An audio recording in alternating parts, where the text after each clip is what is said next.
When you think of insurance in India, one name probably pops into your head, the Life Insurance Corporation, or LIC.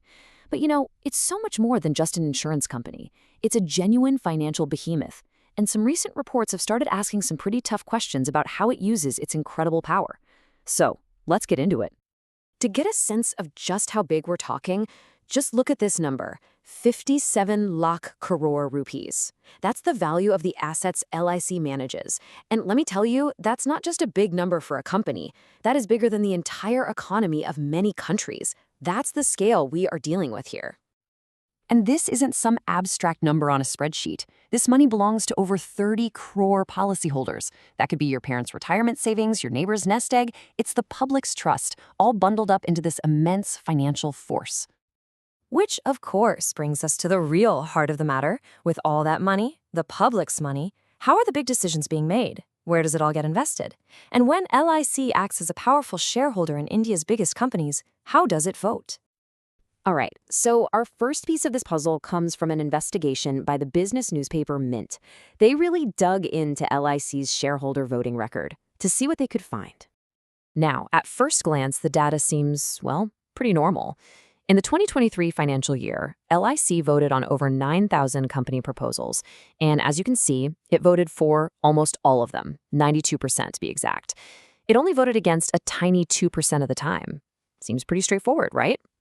Well, this is where the story starts to get a lot more complicated. The thing is, the Mint's investigation argues that this 92% approval rate is actually kind of misleading, because when you stop looking at the total and start breaking it down by which company was making the proposal, a very different picture starts to emerge. And this slide really gets to the heart of what the Mint report found. Just look at the proposal type, reappointing a top executive.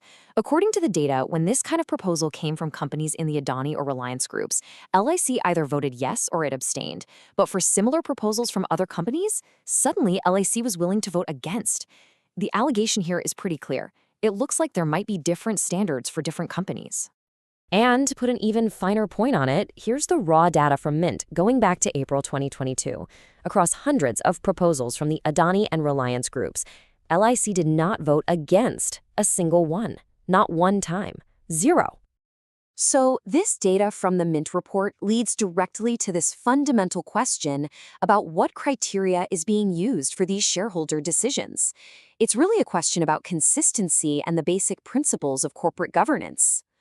But it's not just about voting patterns. A completely separate report, this time from the Washington Post, looked into a specific, very high-stakes investment, and it raised a whole different set of questions about LIC's decision-making process.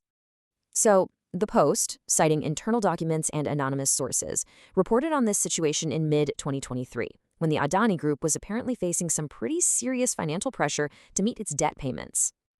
So here's the timeline of events. According to the Post, in May 2023, an Adani company had a massive bond payment due. The report alleges a plan was proposed that involved LIC. Then, on May 30th, the Adani Group announces that a single investor had financed the entire thing. It wasn't until later that this mystery investor was identified. And yep, it was LIC. And the size of that single investment was pretty staggering, nearly 3,500 crore rupees. That is a major capital injection at a really critical time. So you've got these serious allegations coming from two different major news outlets. What was the response? How did the key players react to these stories?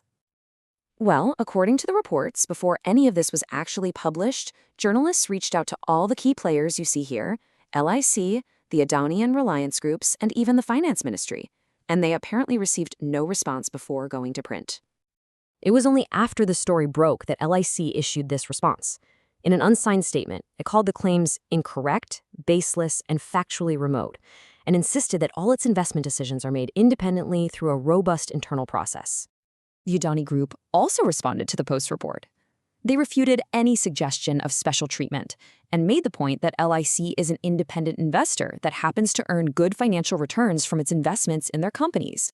Okay, so we have two really detailed reports raising some deep questions about a single institution. But these specific allegations, they actually point to a much bigger theme that runs through the Indian economy, the battle for transparent, trustworthy data.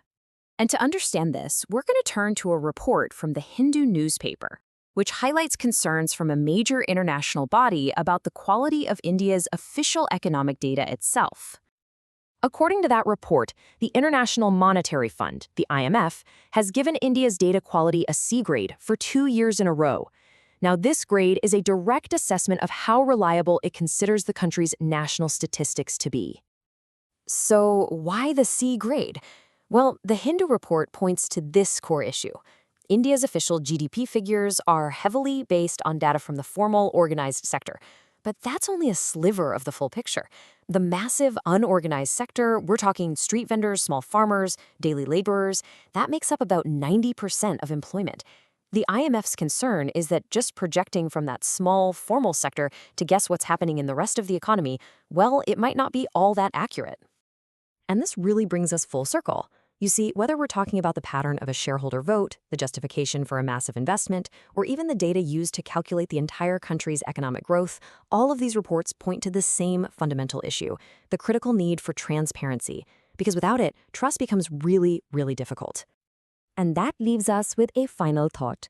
These reports don't provide all the answers, but they sure do raise some critical questions. In a system that is ultimately built on public trust, the trust of 30 crore policyholders, accountability isn't just some small detail, it's everything.